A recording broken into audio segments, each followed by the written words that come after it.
പാലക്കാട് വടക്കഞ്ചേരിയിൽ കാറടിച്ച് 2 പേർ മരിച്ചു. വടക്കഞ്ചേരി അഞ്ചുമൂർത്തിമംഗലം സ്വദേശി ഷിബു, പല്ലാവൂർ സ്വദേശി കിഷോർ എന്നിവരാണ് മരിച്ചത്. ദേശീയപാത മുറിച്ചു കടക്കവെയാണ് അപകടമുണ്ടായത്.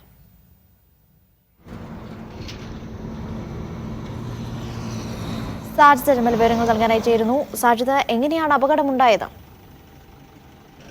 അനീഷ, വടക്കഞ്ചേരിയിലാണ് ഈ കാറിടിച്ച് 2 പേർ മരിച്ചത്. ഈ ദേശീയപാതയിൽ വടക്കഞ്ചേരിയിലെ അഞ്ചുമൂർത്തിമംഗലത്ത് വെച്ചാണ് അപകടം ഉണ്ടാകുന്നത്. ഇവർ ദേശീയപാതയിൽ നിന്ന് ഒരു ഭാഗത്തുനിന്ന് മറുഭാഗത്തേക്ക് റോഡ് മുറിച്ചു കടക്കുകയായിരുന്നു. ഈ സമയത്താണ് ഈ കാർ ഇടിക്കുകയും 2 പേർക്കും ഗുരുതരമായി പരിക്കേൽക്കുകയും ചെയ്തത്. ഉടൻ തന്നെ നാട്ടുകാർ ഇവരെ സമീപത്തെ സ്വകാര്യ ആശുപത്രിയിൽ എത്തിച്ചെങ്കിലും ജീവൻ രക്ഷിക്കാനായില്ല.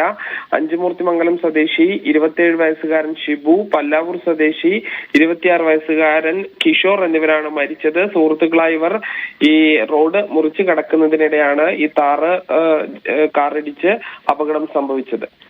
ശരി.